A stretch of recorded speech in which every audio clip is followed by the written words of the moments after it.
Spend a lot of time at windows now, watching the street below do what streets do. The young ones rushing somewhere important, and I think I know where you're rushing to. I've been there. Slow down, it will still be there.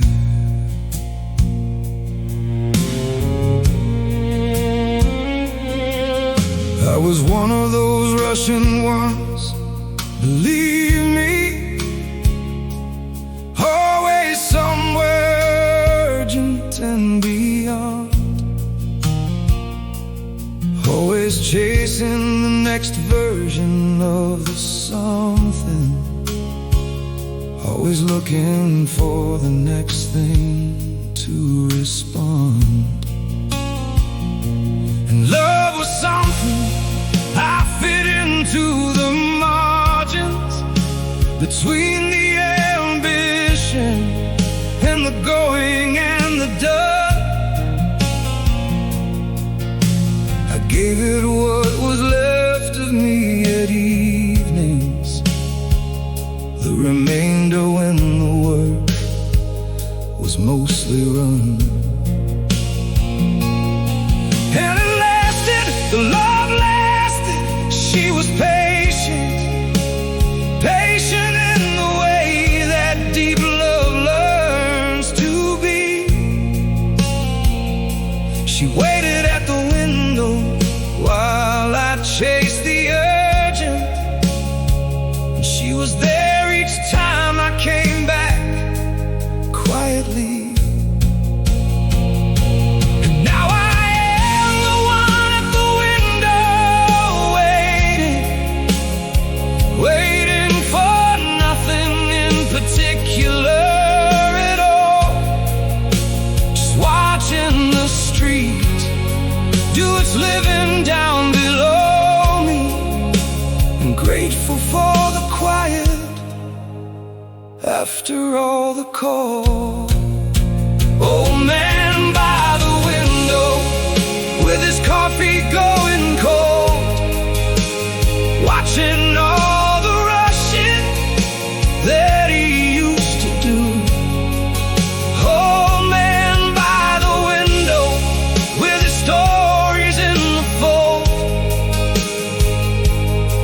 and the only thing that matters in the view is not the street, not the rushing, not the somewhere. It's the sound of her still breathing in the next room.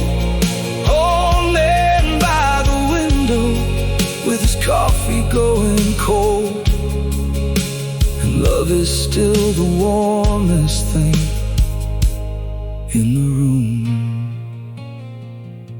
I think about the choices I would make again different, and the list is long but sits at the end of things.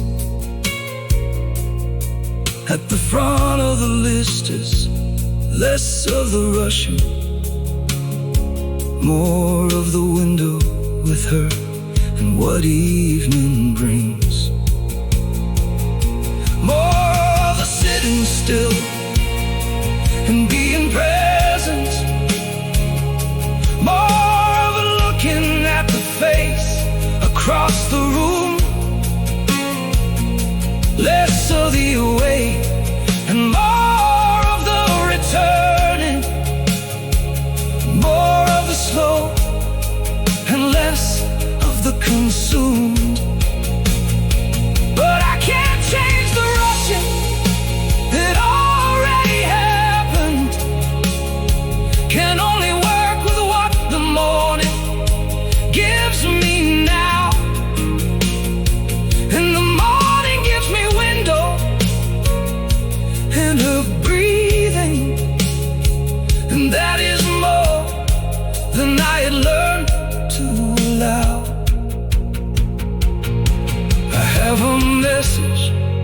for the rushing ones below me, the ones who think the urgent is the whole, that the urgent passes faster than you're ready, and what remains is everything you chose. You chose the margins, or you chose the center. You chose the work, or you chose the staying close. And I chose wrong more often than I'll tell you. And the window is the proof of what that costs. But it is also proof that love survives it, that the patient love outlasts the rushing man. And if I have this window and her breathing, I have more than most men understand. Old man by the window with his coffee going cold, and grateful for the cold and the morning and the view. Old man by the window with his whole life in the fold, and the only thing that matters still is you. Still her after all the years and all the rushing.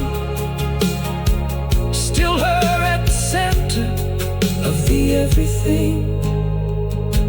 Old man by the window with his coffee going cold,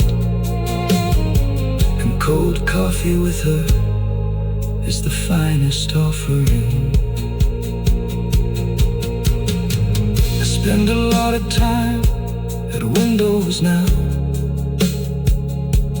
watching the street below do what streets do. I spend a lot of time.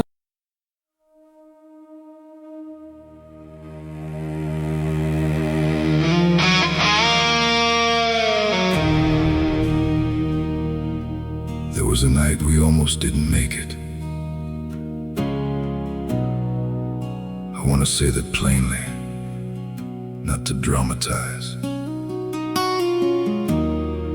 but because the almost is important.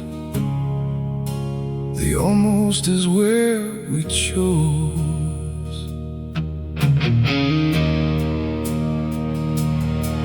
We had said things that can't be taken back exactly,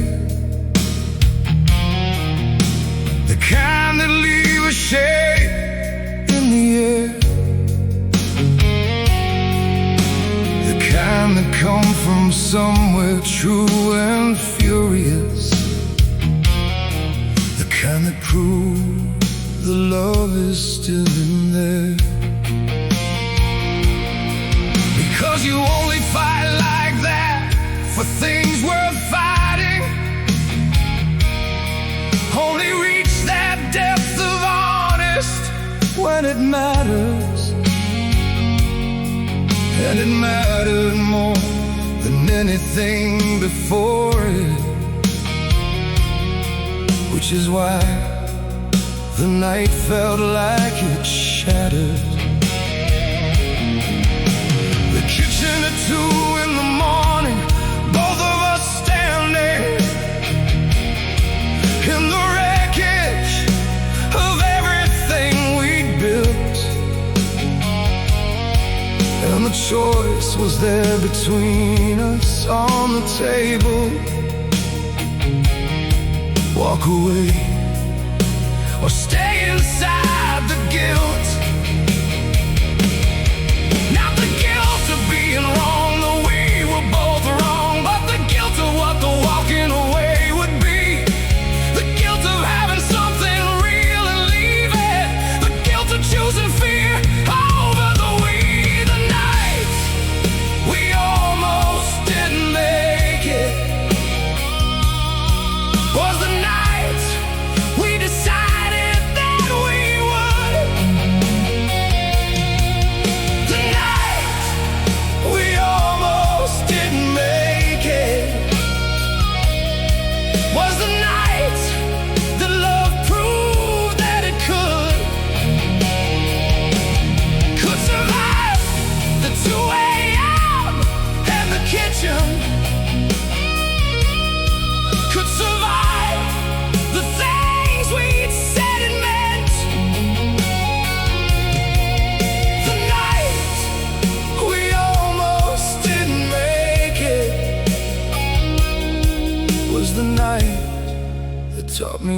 commitment meant. We didn't fix it that night, not completely. Some breaks take longer than a single night, but we decided that's the thing we did together. Decided that the morning would find us still in fights, not fighting each other, fighting for each other, fighting for the thing we built too long to lose. And that decision, made at 2 a.m. in the kitchen, is the decision I would make again if I had to choose. Because the choosing in the hardest moment matters. The choosing when the easy air is clear, and the easier was walking out that evening. And we chose the harder, and we're still right here. I wanna say this to the couples at the edge, the ones who feel the kitchen and the 2 a.m. That the almost doesn't have to be the ending. The almost can be where you choose to begin. Begin again. The staying is beginning. Every time you choose each other, it begins. And the night you almost didn't make it is the night the real love starts to live within. The night we almost didn't make it, we made it. And that making is our everything. The night we almost didn't make it is the night I'm most proud of anything. Not the achievements and the built and the accomplished, but the 2 a.m. decision in the broken. The night we almost didn't make it, and we made it, and the making was the spoken. Love in the hardest of the moments, that's the marriage, that's the 60 years, that's the 2 chairs on the porch in the evening, the making it through, the making it right here.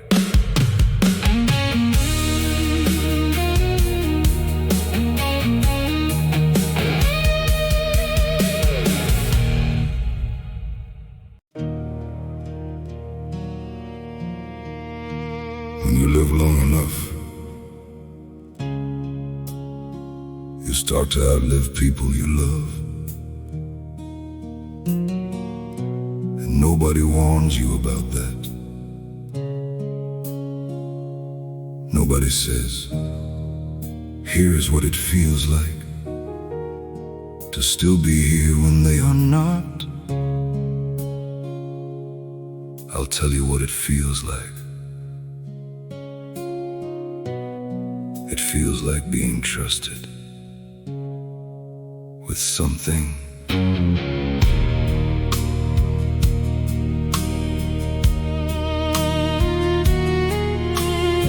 I have stood at gravesides now more times than I count. Stood in the suits and the silence and the storm. Said goodbye to people who were my whole seasons, people without whom I thought I'd be alone. And I was alone for periods for the after, the specific lonely of the grief of the close.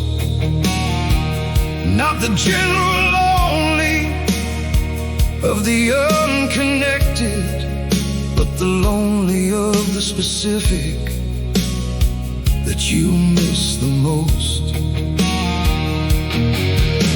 My brother went at 58 in November. My oldest friend at 62 in spring. And every loss has taken something with it, some specific thing that only they could bring. And I'm still here in the after of each leaving, still here when the storm and the ceremony end. And I don't know what to call the being still here, except the continuation of the friend. I've outlived some of my loves, and it has changed me, changed the way I hold the ones who remain. I've outlived some of my loves, and it has named me as the one who stays through the pain. Not the brave kind, not the chosen kind of staying, just the being here because they're not kind of remain. I've outlived some of my loves, and I'm grateful, grateful that the love itself remains the same. The love doesn't go when the person goes completely. It just changes into something different shaped, into the story that I tell at winter evenings, into the specific way I see the aged. See the aged as the ones who carry the most people, the ones who hold the gone inside the galling. And every year I carry more inside me, and the carrying is the fullest kind of knowing. Knowing that the ones we've loved become us, that they live inside the way we see the world. My brother lives inside my sense of humor.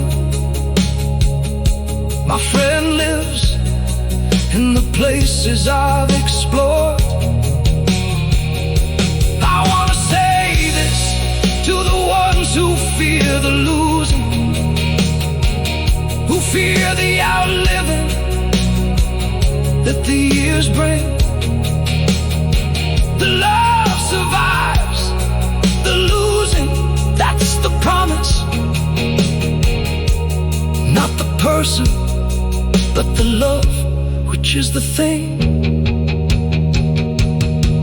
And the thing is what you carry, and what carries you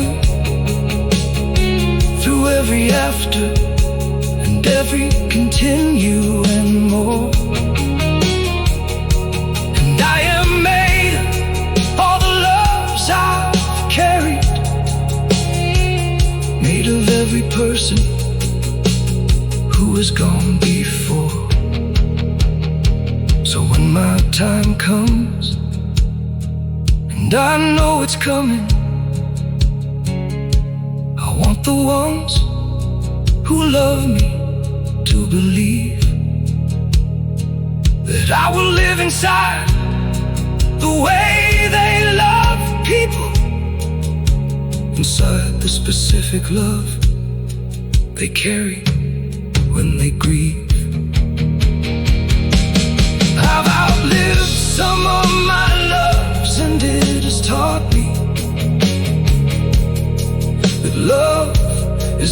most durable of things. I've outlived some of my loves, and it has brought me to the understanding of what living brings. Nobody says, here's what it feels like to still be here when they are not. I'll tell you what it feels like. It feels like being trusted with something. I have stood at gravesides now more times than I count. I've stood in the suits and the silence and the stone. Said goodbye to people who were my whole seasons, people without whom I thought I'd be alone. And I was alone for periods, for the after. The specific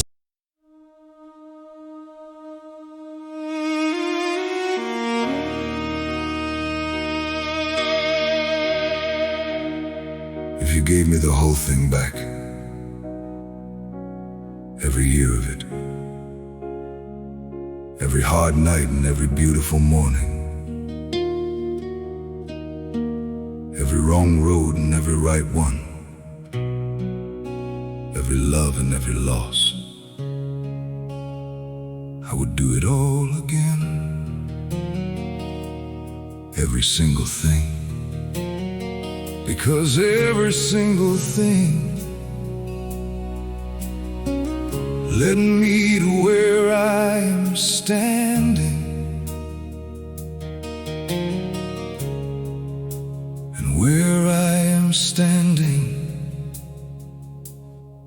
is enough.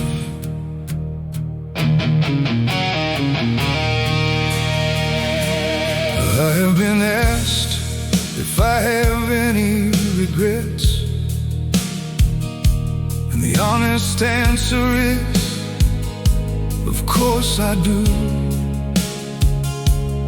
I regret the nights I chose the wrong, I knew it. The times I let my pride speak over you.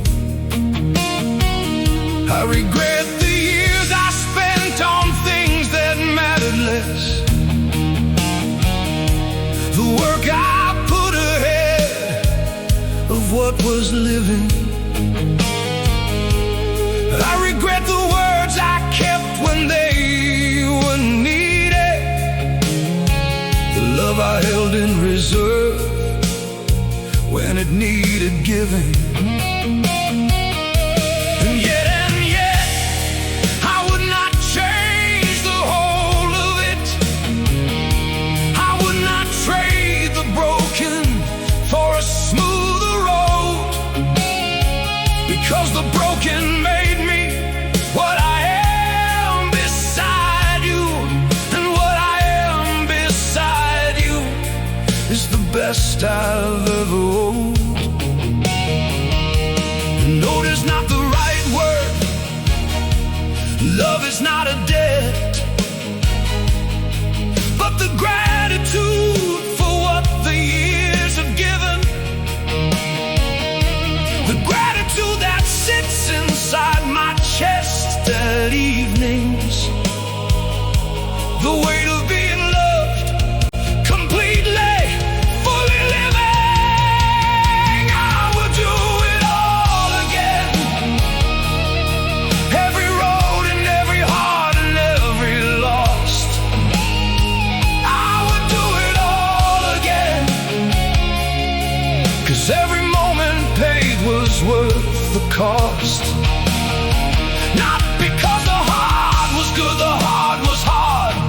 Not because the losing didn't take its toll. I would do it all again. 'Cause every piece of it made the whole, and the whole is you and me at the end of everything.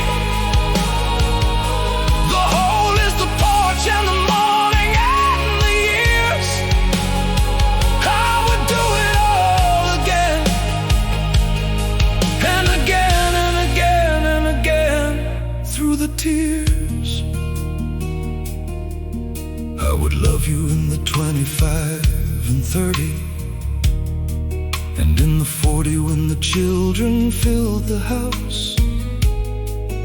I would love you in the 50 when the house went quiet, and in the 60 when we learned to be spouse. Spouse without the children in the dailiness. Just the two of us returned to something like the start. And the start felt different from this end of everything, deeper and more certain at the heart. More certain that this was the right road always. More certain that the long way was the way. And I would walk the long way every single time, if it ends with you at the end of the day. This is the song at the end of the album, the final chord of everything I've made. And I want the final chord to be the same, the saying of the thing I should have often said, that you were worth the whole of it completely, that you were worth every single year I've lived, that loving you has been my life's great honor, and the honor is the most that I can give. And the giving isn't done, not yet, not nearly. I have mornings left and I will use them all. Every morning left I will choose you beside me. Every morning left until the final call.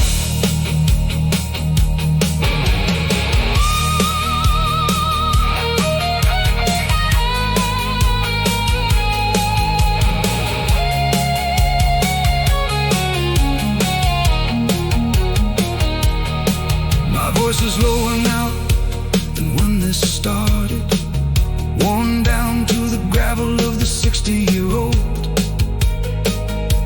But underneath the gravel is the same love from the first night, warm and bold.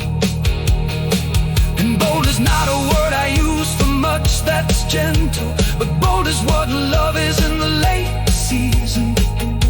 Bold to keep on choosing past the easy, bold to love without requiring a reason. No reason needed, none, just the being here, just the window in the kitchen and the hand, just the porch chairs in the evening and the ending, just the love that only we two understand.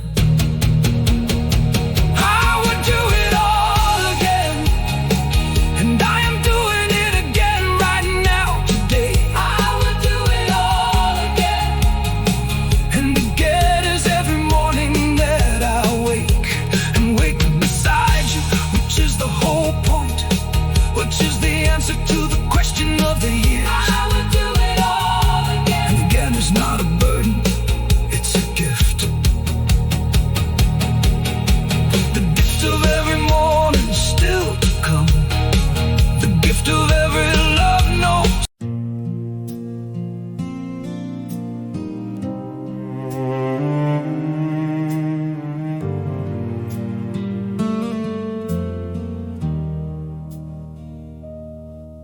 I've never been a man of letters, but I find myself at 70 wanting to write something down, something that the daily doesn't carry, something that deserves the paper.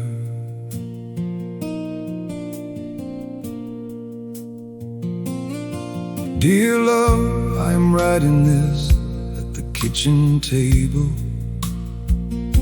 the lamp on because the afternoon has gone.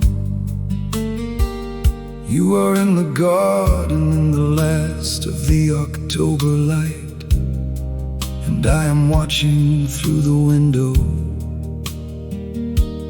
writing on. I wanna tell you things the years forgot to say, or said in ways too small for what they were. That every morning of the 52 years waking beside you has been more than I deserve. More than a man like me could ever justify, more than I had reason to expect. The ordinary miracle of being known completely and being loved inside of that, respected. I have been difficult, I know that you know that. The stubbornness and the quiet and the proud. And you love me through the difficult with patience that I never managed to be worthy of. Aloud, this love letter written at 70 is everything I should have written at 30. This love letter written at 70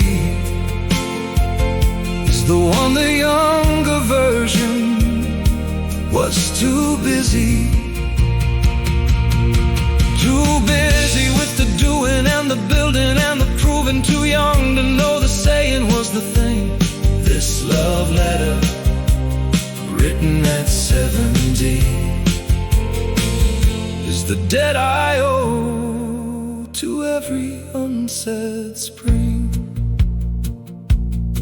Dear love, I love the way you laugh at your own jokes before the punchline every single time. I love the way you garden in this serious manner, as if the roses needed a defined design. I love your stubbornness, which rivals mine completely, and how you always think you're right and are. I love the way you cry at films we've seen before, as if the ending might be different, near and far. I love you at your best, which is impressive, and I love you at your worst, which I have seen. I love the version that nobody else is given, and I love everything between. I am not good at the beautiful expression. The gravel of this voice was made for simpler things. But I know that love requires the saying, requires the ink and paper and what it brings. So I am writing what I've carried in the quiet, what I felt through every season of the two. And if this letter is the last thing that I write you, and the last thing that I wrote was, I love you. This love letter written at 70 is the most important thing these hands have made. This love letter written at 70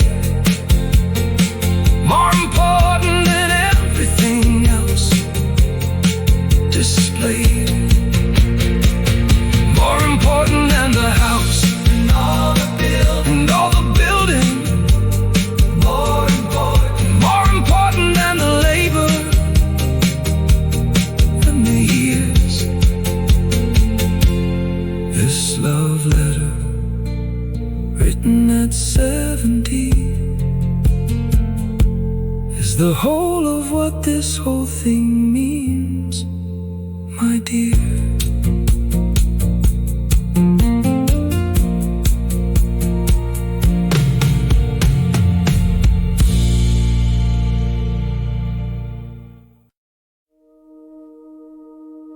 I took the long way.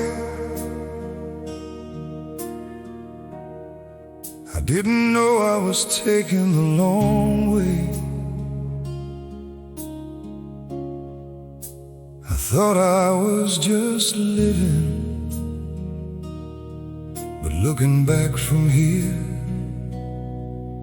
I can see the long way clearly, and I can see where it was going all along.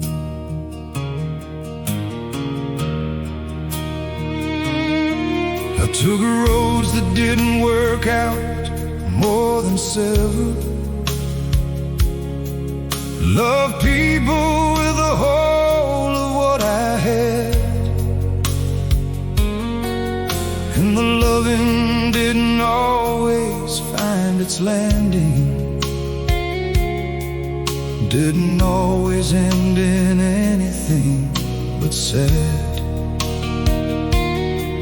And I collected the sad the way some people collect the beautiful, accumulated it and carried it for years. And I told myself the sad was just the price, just the toll booth on the road, just the arrears. And I paid it every toll, every hard lesson, every night that asked me to begin again. And every new beginning was a little more of knowing, a little more of understanding where and when. And then the road turned into where you were, and where you were was clearly the arriving, the place all the long roads had been headed, the reason all those years were worth the driving. The long way home was worth it, every wrong turn and every setback and delay. The long way home was worth it, because the long way home was always ending here today. Not in the youth and not in the easy, not in the version I had always planned. The long way home was worth it, and worth it means arriving at your hand. And I don't wish the years away, the hard ones. Don't wish the long way could have been the short, because the short way wouldn't have delivered what I needed, wouldn't have the lessons that the long way taught. Taught me what I couldn't bring to loving, what I needed to become to love you right. And the long way was the becoming and the building, and the built man arrived at your door this night.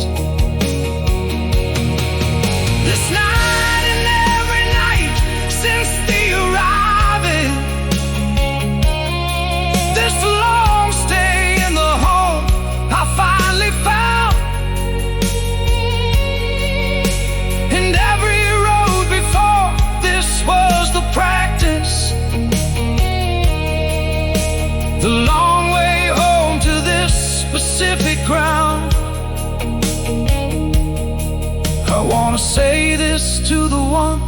still on the long way. The ones who've taken too many wrong turns to count. That every wrong turn is the long way home continued, and the home is at the end of the amount. The amount of trying and the amount of learning, the amount of loving past the losing to the more, and more is at the end of all the long ways, and more is what I found behind your door.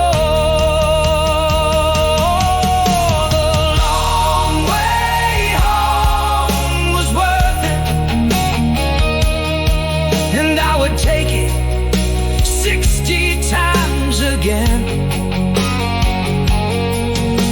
the long way home was worth it. Every turn and every loss and every win, because the long way home delivered me to you, to the kitchen and the window.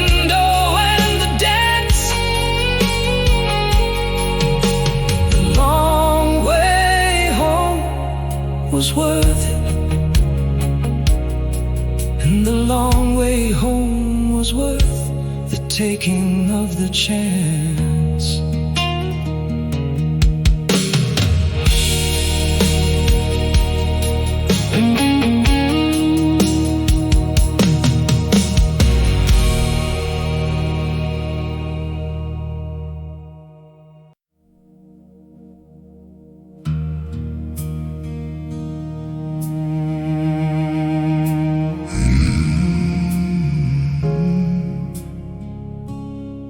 I used to fight the current, spent half my life fighting the current, pushing upstream against everything. And then one morning I just stopped, and the river carried me, and the river knew where it was going all along. I was the kind of man who pushed against the moving, who thought the hard way was the only honest way, who wore the struggle like a badge of something worthy, who couldn't find the value in the easy day. And love was something I made hard unnecessarily, turned simple things into the complicated, made the loving into something to be earned and proven, made the ordinary into something weighted. But the river doesn't rush in the late season. The late season river knows there's nowhere left to be. It moves with something more like understanding, with the certainty of everything that's free. And I have learned the late season way of moving, have learned to let the current be the guide, have learned that love is not a thing to push against, but something to be carried on the tide. The river doesn't rush anymore, and neither does the love that I have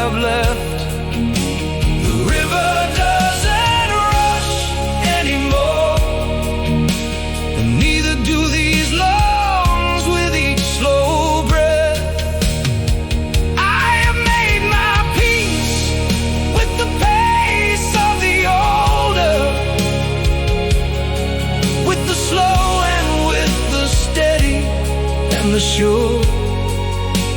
The river doesn't rush anymore.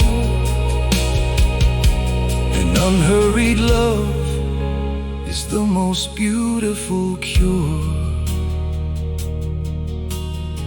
I love her differently now than in the rushing. Love her in the way the river loves the stone. Not the fierce and the consuming and the urgent, but the constant and the shaping and the home. And the shaping is the most important loving.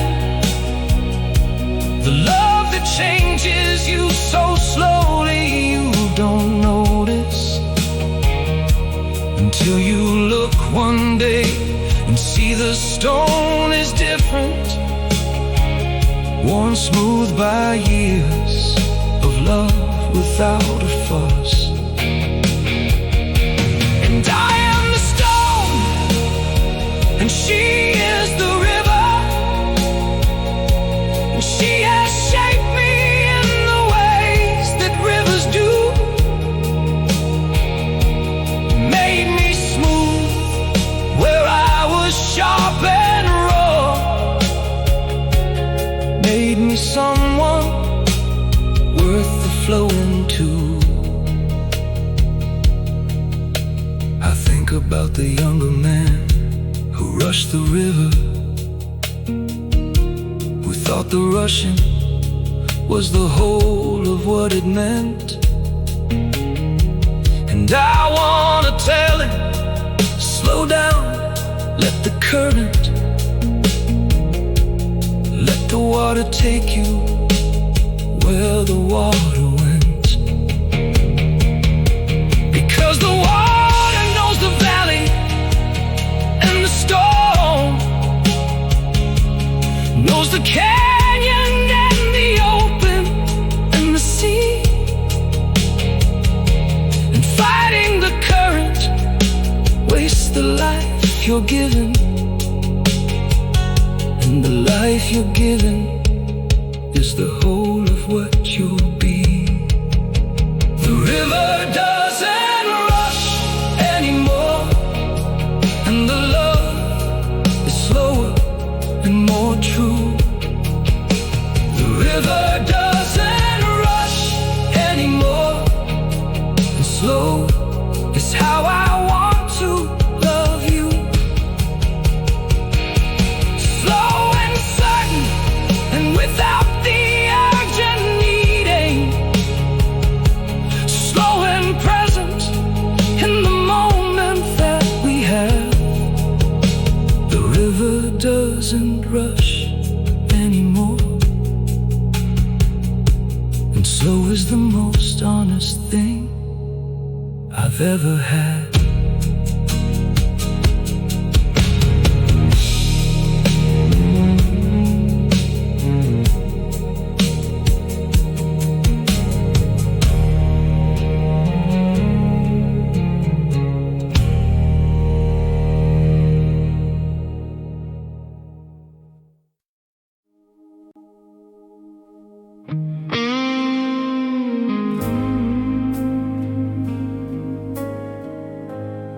I've been loving you for 60 years. 60 years of mornings. 60 years of your name being the first thing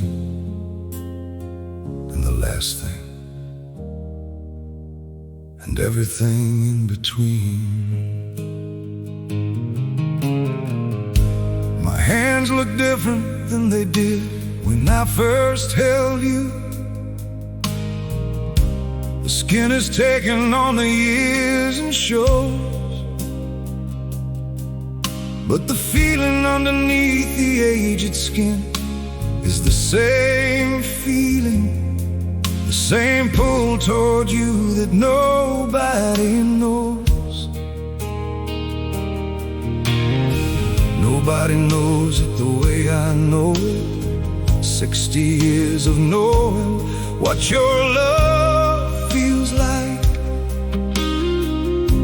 The warmth of it in summer and in winter, the steadiness of it through every long night. I remember the first night I couldn't sleep beside you, not from worry, but from wondering at the luck that this specific person chose, this specific evening, to sit beside me and to let her heart unstuck. And I still have that feeling in the mornings, still reach across and find you there, and know that 60 years have not diminished, know that what we have has only learned to grow. And my voice is lower now, the years have weighted it, and my steps are slower on the morning stair. But the love is the same love, just more seasoned, just deeper for the decades it has worn. 60 years of loving you, and I'm still learning, still finding new things in the old and the known. 60 years of loving you, and I'm still turning towards you like a flower toward the home. Not the young love, not the breathless and the certain, but the love that has outlasted every storm. 60 years of loving you, and I'm still burning, slow and low and steady and still warm. I think about the versions of you I've been given, the young one and the middle and the now. Each one the most beautiful in its own season, each one teaching me a different kind of how. How to love the confident and the uncertain, how to love the strong and the afraid, how to love the tired and the triumphant, how to love through every light and shade. And I have not loved perfectly, I'll tell you, I have gotten it wrong more times than I'd count. But I have always come back to the table, always chosen you above the doubt. When they ask me what the secret of the 60 is, I never have a complicated thing to say. I say, show up, that's all, show up. Show up when it's easy and show up when it's hard today, because the 60 isn't one enormous gesture. It's 60 years of the small and the consistent. It's 60 years of reaching and of choosing. 60 years of loving at the distance and the instant. And I would do it 60 more if given. Would do it tight and slow and gray and warm, because 60 years of loving you is living, and living is the only thing worth more.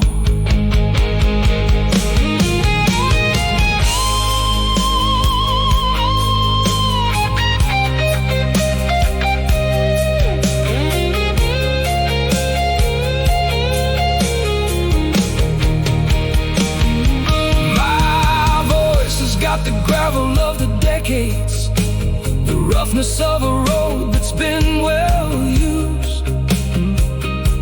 And when I sing to you, it carries everything inside it. Every year we've lived, every time I've bruised. But underneath the gravel is the feeling, the same feeling from the very first night. And I want you to hear the feeling through the gravel, hear the love beneath the weathered and the slight. 60 years of loving you, and I'm still here, still choosing you against whatever comes. The warmth of it in summer and in winter, the steadiness of it through every question that comes. I remember the first night I couldn't sleep beside you, not from worry, but from wondering at the look. I remember the first night I couldn't sleep beside you,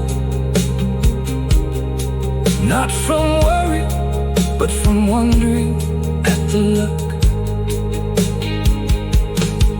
That this specific person chose this specific evening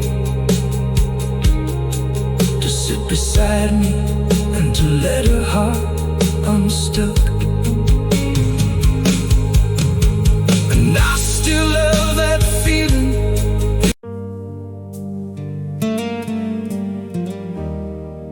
I was never meant to lose easily. My father wasn't either. We showed love through the doing, the fixing and the providing, and the being there. But I'm sitting here now at the end of things, wondering if the doing was ever enough without the saying.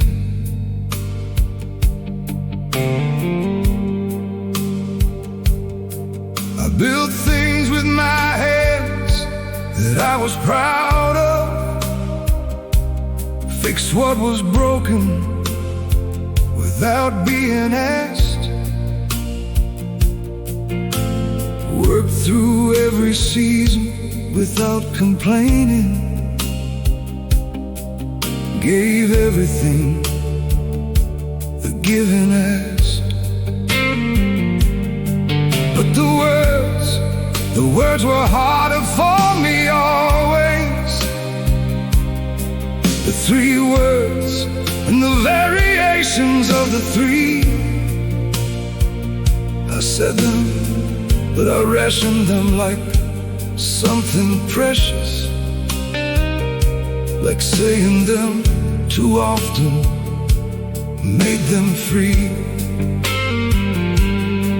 And I was wrong, I know that now for certain. The saying doesn't wear the words away. The saying feeds the love the way the water feeds the garden, and the garden needs the water every day.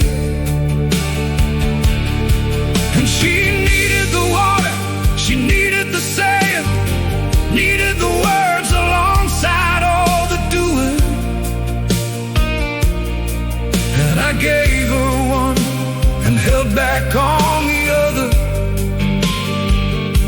And I see now what that withholding was undoing. I never said it enough, I never said it enough. The beautiful and the proud and the I love you. I never said it enough, and I'm saying it now with everything I have left in me. With every year of unsaid pouring through,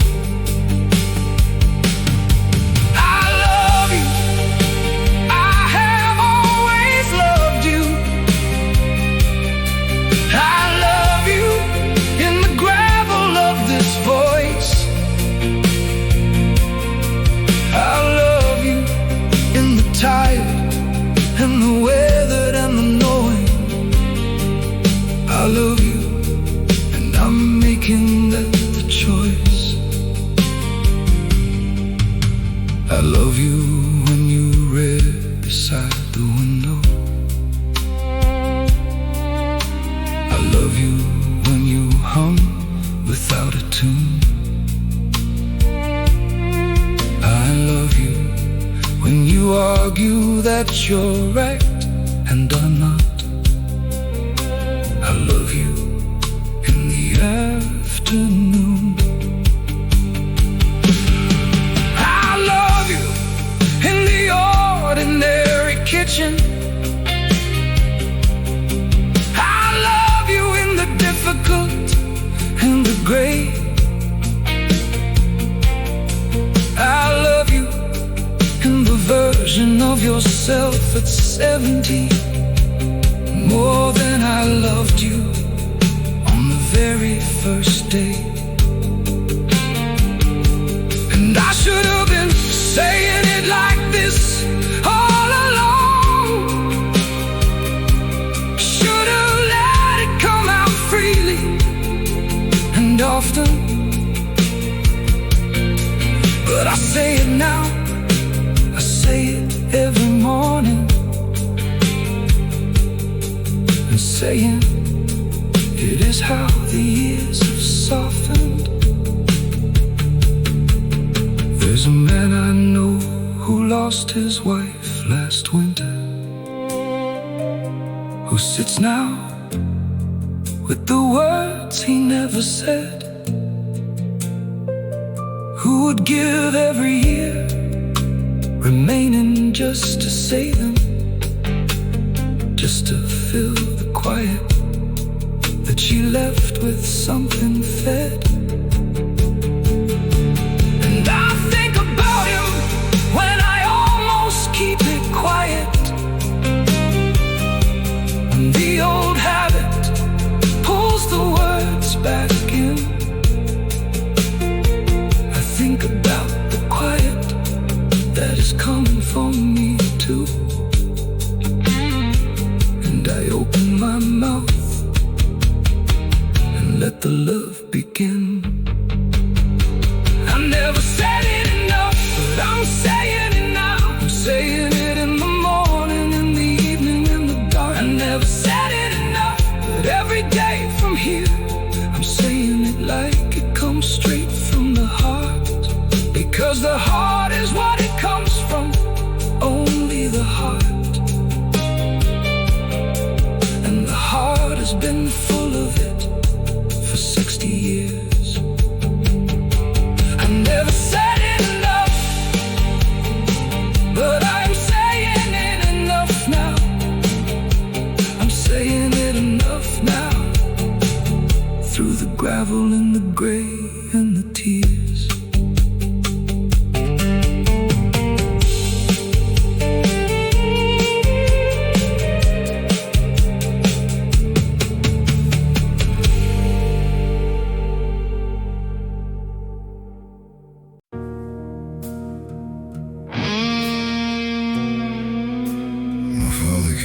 Tired at every day of his life.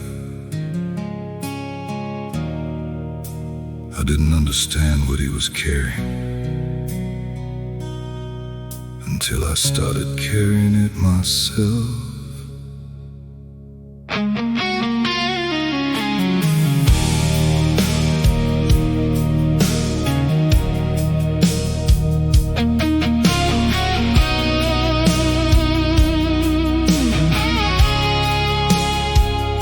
I've come home tired for 40 years of working.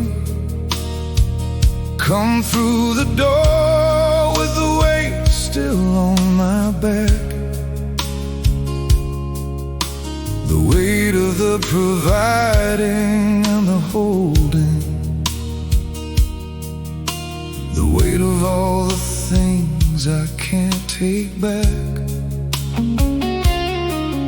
The decisions made on behalf of people counting, the responsibility that doesn't leave at 5, the keeping of the lights on and the table, the daily cost of keeping us alive. She was always there when I came through it,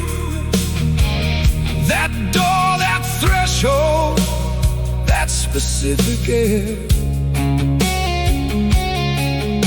The smell of something cooking and her moving, the specific warmth of someone choosing to be there.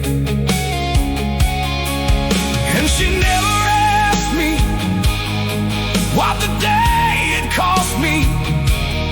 She could read it in the posture and the eyes, and she would hand me something warm and sit beside me, and that was the only decompression I required. What a man carries home is heavier than most know, heavier than the body shows on any given day. What a man carries home is the whole weight of loving, everything he sacrifices so the ones he loves can stay. Stayed fed, stayed warm, stayed safe, stayed possible, stayed in the house that took a lifetime to build.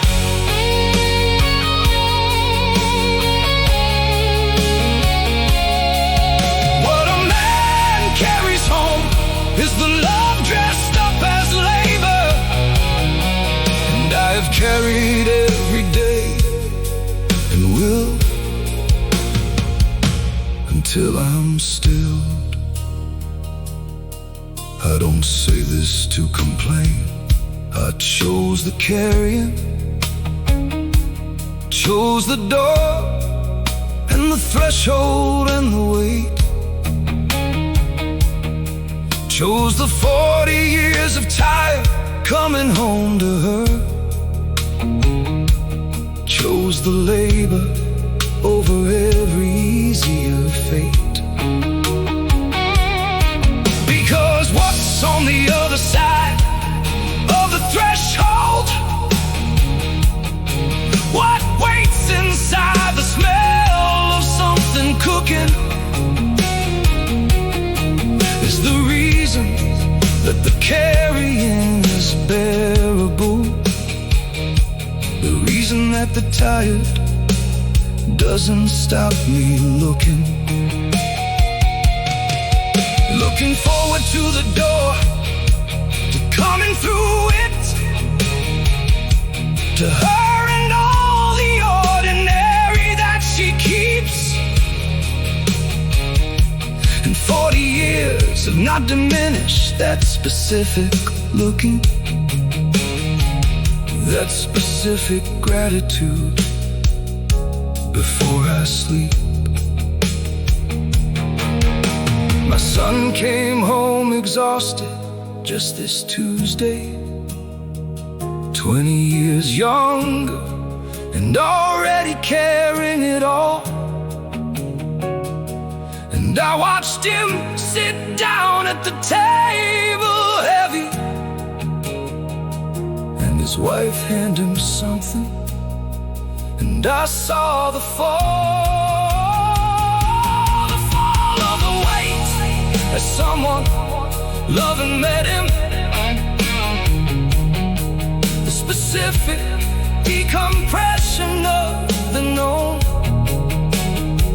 And I thought, that's it, that's what it's for.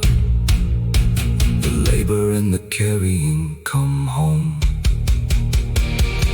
What a man carries home is love in heavy clothing, and the love has held me up through every year. What a man carries home is everything that matters, and what matters has been waiting for me here. Through every tired evening and every heavy threshold, through every door I've come through, worn and slow. What a man carries home is Is love dressed up as labor? And home is where the labor learns to go.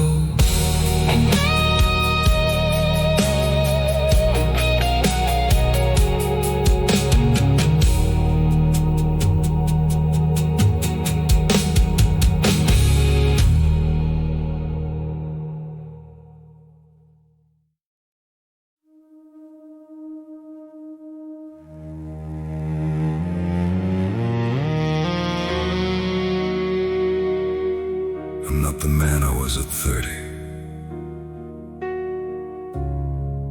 Thank God I'm not the man I was at 30. But I carry him with me. Every bad decision, every night I can't undo, every love I handled wrong, I carry all of it. And somehow it became the weight I needed.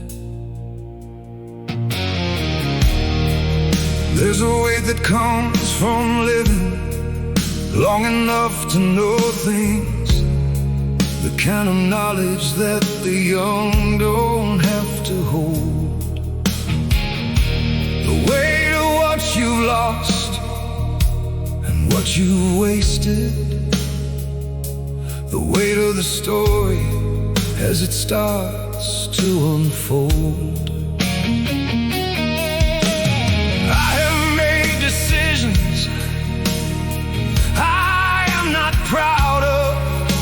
I've loved people poorly and have left too soon. I've chosen the wrong road when the right one was beside me, have been the storm when someone needed the calm moon. And those things sit inside me like stones in pockets, worn smooth now by the years of being carried, not sharp the way they were in the early seasons, present in the weight, the permanently married. And yet I stand here in the late light, still intact, not unbroken, but still standing, still the same. And the weight of all these years has made me solid, and solid is what matters in the frame. The weight of all these years is on my shoulders, and I'm not going to pretend it isn't there. The weight of all these years has made me older, has put the gray into the thinning of my hair. But underneath the weight is something sturdy, built from everything the years have asked me to become. The weight of all these years is on my shoulders, and I'm stronger for the caring, and I'm done. Done pretending that the years were easy, done performing that the road was smooth and kind. The weight of all these years is on my shoulders, and it's the most important thing I carry in my mind. I think about my father at this age, how he seems so ancient from my younger view, and Now I'm standing in the space he occupied, and I understand now what he carried too.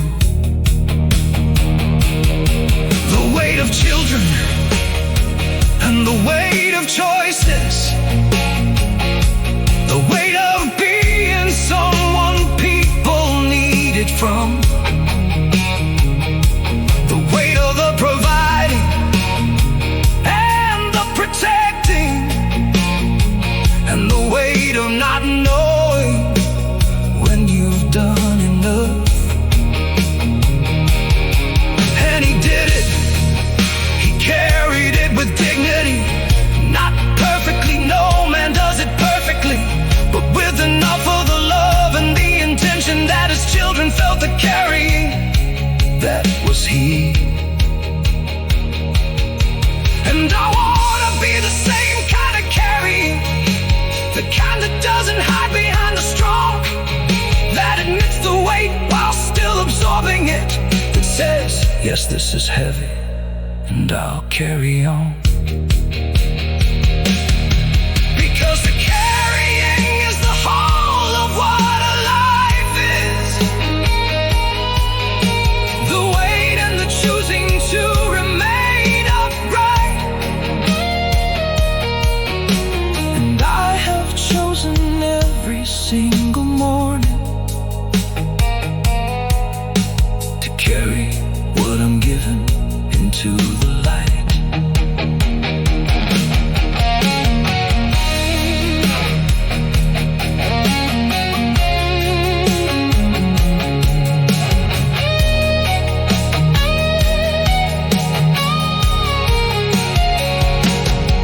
My voice has got the roughness of the decades, has got the gravel of a road well used. And when I sing about the weight of all these years, it comes from somewhere deeper than the bruised. It comes from the surviving and the standing,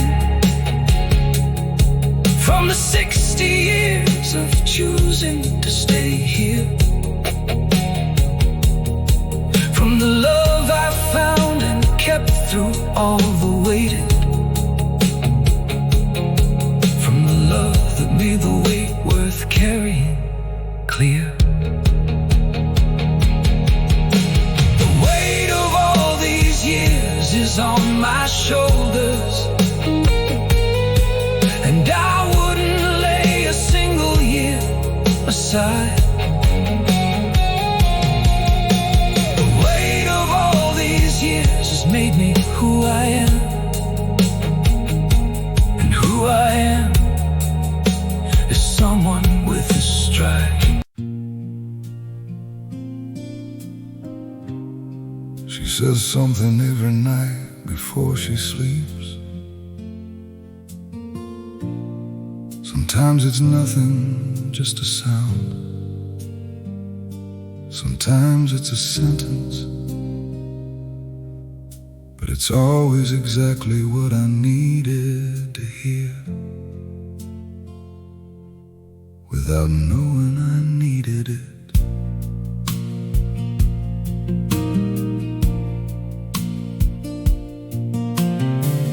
Last Tuesday it was just my name, just that, said in the way she says it when she's almost gone, soft and undefended in the halfway of the sleeping, just my name to mark the place she's going from. And I lay there in the dark, receiving it,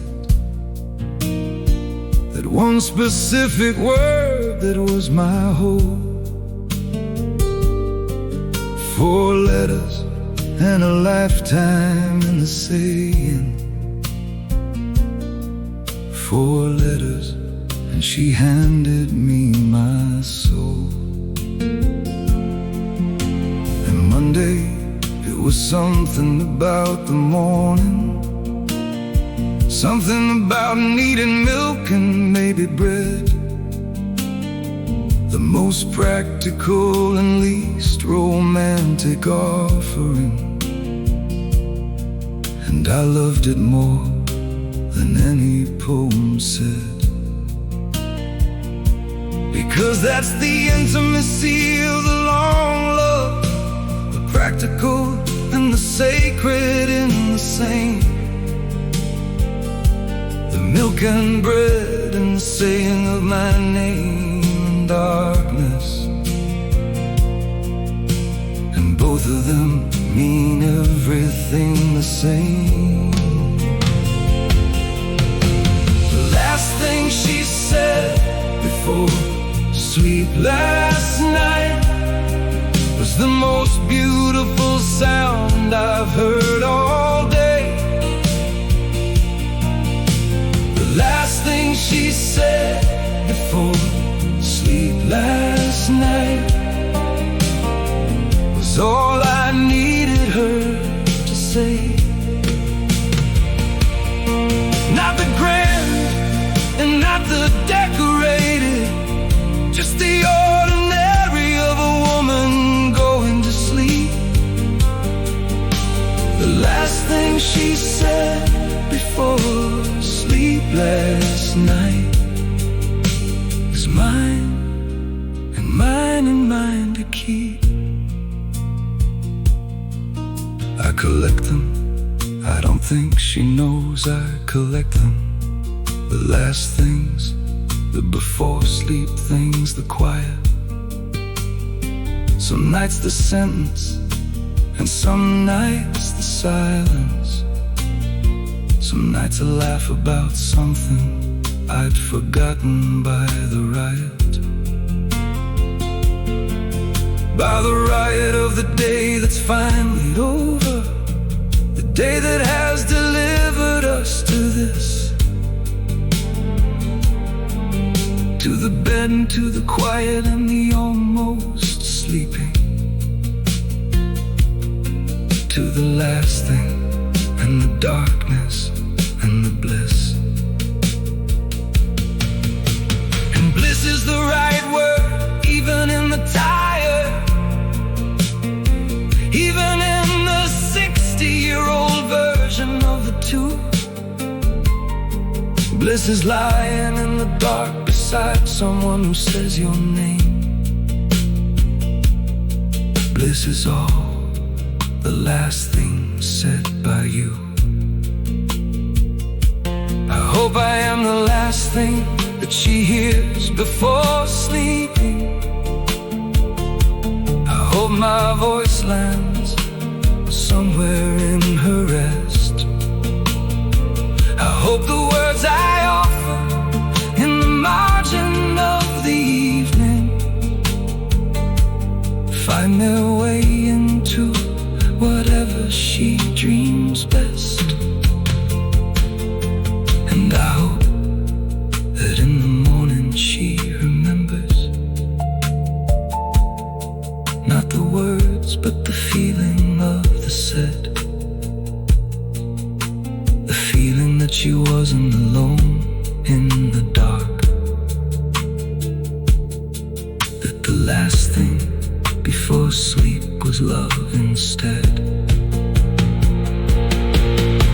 The last thing she said before sleep last night was everything I needed, nothing more. The last thing she said before sleep last night is what the 60 years of loving were all for. Just the dark and the quiet and the ordinary, just a name or a sentence or a sigh. The last thing she said before sleep last night is the reason I don't ask the reason why.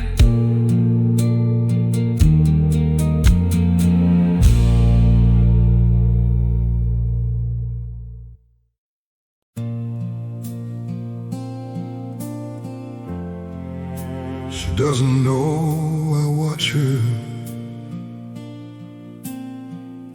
She thinks she's alone in the kitchen, but I'm in the doorway, like I've been in the doorway for 40 years, watching her be herself. And it still does the same thing to me every single time. The radio's on low, just something from the afternoon, and she's making something at the counter half done. And the song catches her somewhere in the middle, and she starts moving in that way she's always done. Not performing, not for anyone, just feeling, just the body responding to the thing. Arms wide and hips slow and head tilted backward, just a woman in her kitchen in the spring. And I stand there in the doorway like a lucky man, which is what I am and I have always been. Lucky to have lived inside the orbit of a woman who still dances when she thinks she's not being seen. And my voice is old now, rougher than the early, and my feet are slower than they were back then. But my heart does the same thing it did at 30, watching her dance in the kitchen yet again. She still dances in the kitchen when she thinks I'm not watching, and I'm always watching, and I'm always glad.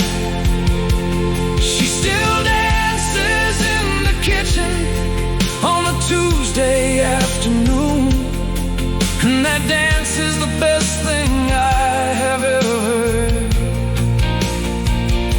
Not the grand occasions and the celebrating moments, not the holidays or birthday or the best.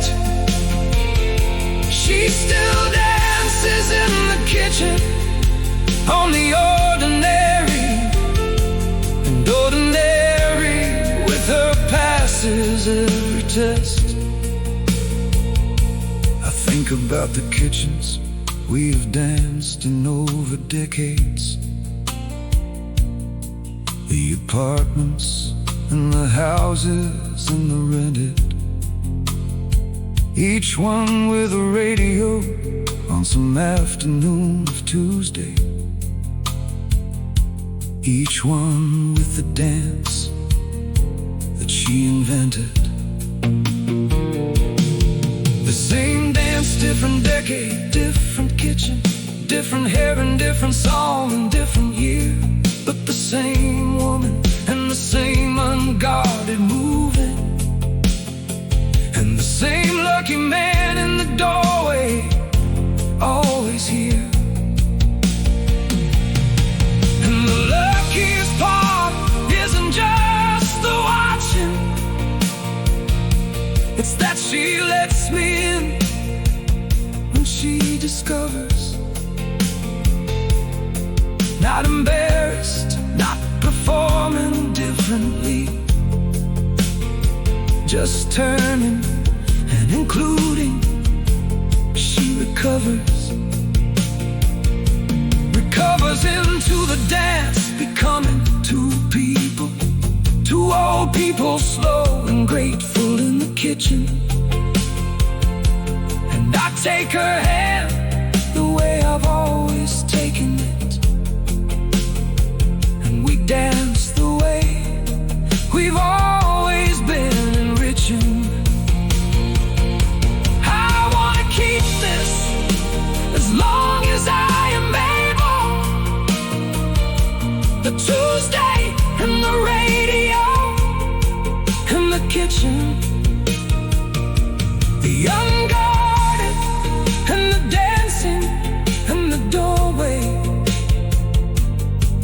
switching and the joining and the wishing, because this is what love looks like from the inside. Not the beginning and the fire and the new, but the 60 years of Tuesday kitchen dancing, and still being the person that she's dancing to. She still dances in the kitchen when she thinks I'm not watching, and I will watch until the watching is no more. She still dances in the kitchen on the ordinary Tuesday, and every Tuesday dance is what I'm grateful for. Through every year and every kitchen still before us, through every afternoon that radio plays, she still dances in the kitchen when she thinks I'm not watching, and watching her is how I'll spend my days.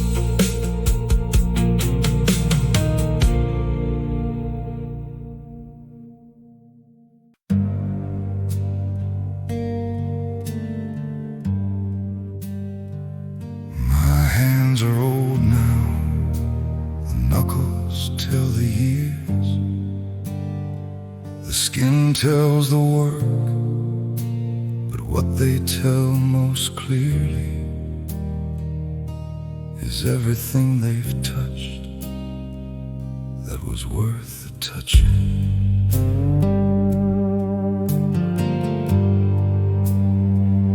These hands have held the tools of 40 years of working,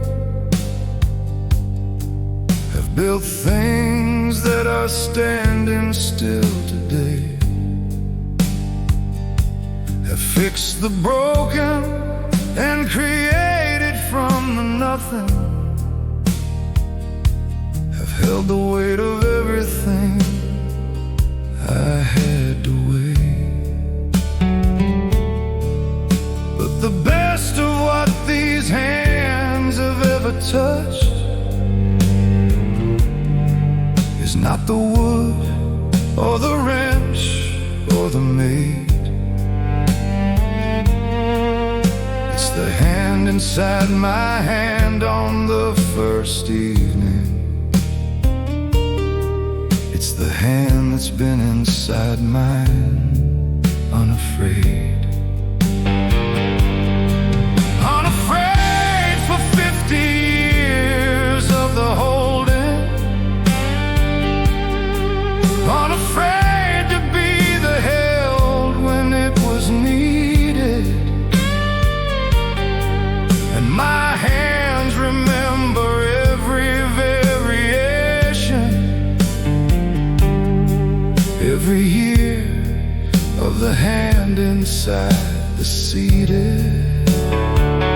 My hands remember when they were uncertain, young and not yet sure what love required. And they learn, the hands learn from the holding, learn the language that the hand beside them wired. My hands remember everything they've touched with love. Every morning they reached out and you were there.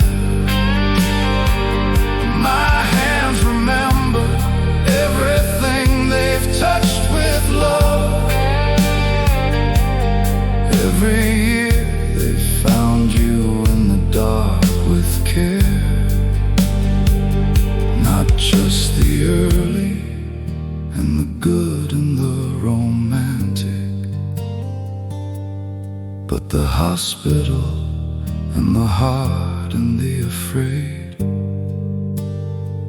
My hands remember everything they've touched with love, and love is all these hands have ever made. These hands have held my children in the first hours, held them with the terror and the awe, the terrifying weight of the entrusted, the love so large there was no room for law. And these hands have held those children grown and leaving, the handshake at the door that cost so much, the letting go that is the truest kind of love, the open hand that has to learn to not clutch. And through all of the holding and the letting, these hands have been the instrument of more love than I had known the hands were capable of, more than I had hands enough to store.